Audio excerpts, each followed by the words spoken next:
Good evening, this is Kenny Kemp for Pep Talk UK. Just finished watching England's resounding win in Montenegro, where the game basically had everything. Defensive mistakes, 2 goals from Ross Barkley, a customary goal from Raheem Sterling, another goal by Harry Kane, a first goal for Will Keane, and the disgusting spectre of racism again has reared its ugly head. And unfortunately, it's one of our main stars who was racially abused after getting England's 5th goal. You know who I'm talking about, which is Raheem Sterling. But we're talking about the match.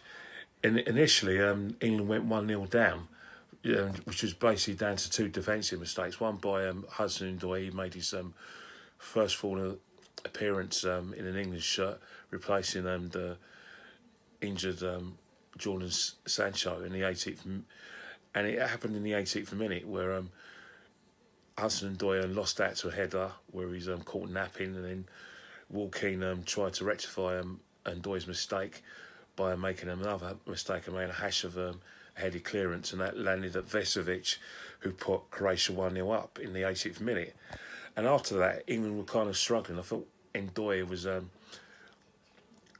looks a bit out of his depth on the right-hand side, and he was not giving Cole Walker any protection. However, master plan by Gareth Southgate switched both players, i.e. Sterling and Hudson-Odoi. Hudson-Odoi went to the left-hand side and Sterling went on the right, and I think that's where both players were able to find a lot of space. And in the 30th minute, Walker gets fouled. Great free kick by Ross Barkley, and a great headed goal by Will Keane, like I said, making up for his mistake, and go into the game level. And then 8 minutes later, England go 2-1 up, which is a fantastic bit of play down the left-hand side by Hudson-Odoi, the man of the moment. Cross shot, and the man of the match for me, Ross Barkley, made it 2-1. And going into the break, England were well worth their lead. And in the second half, although the Montenegrins came up with very rampant, just a bit like Czech Republic on Friday, it was only a matter of time before England got their third goal. And as soon as they got their third, it was only going to be a matter of time before they get the fourth and the fifth. And the third goal was actually brilliant play involving Raheem Sterling, and a great finish by Ross Barkley just after half time. And then after that, the Montenegrins lost their discipline. England managed to take great control. Harry Kane, who again was playing in a very unaccustomed role as a number 10, which is somewhere he doesn't play for Tottenham Hotspur, was involved in the 4th goal where he managed to finish a cross by Raheem Sterling. And then with 10 minutes to go, Raheem Sterling scored his customary goal. And this is where one of the controversial moments happened, where he was set up by a great ball by Jordan Henderson, went through, put it through the goalkeeper's legs, and unfortunately the Montenegrins disgraced themselves, their countries and their families by making them disgusting racist noises towards him. And hopefully UEFA will look in that and maybe dock them with points, or maybe close their ground down, because that's just not acceptable, and it seems to be a regular occurrence in that part of the world. So maybe UEFA have got to look into that. But the most positive signs were the full debuts for Declan Rice and Hudson-Odoi, and also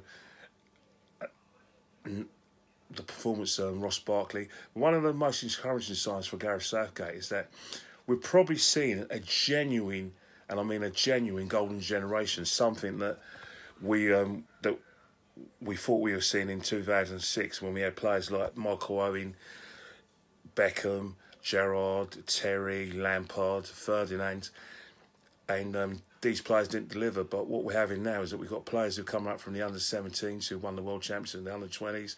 Plus we've got players who couldn't even get it, who haven't gotten it, sort of like Jesse Lingard. So Southgate's got a great selection headache. He's got an embarrassment of riches.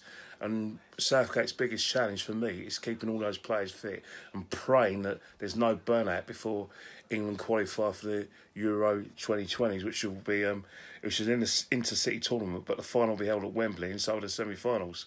So going into those two games, England are well on their way to qualifying for that tournament. Also, let's not forget that because they won their group in the League of Nations, they got an insurance of getting into the playoffs.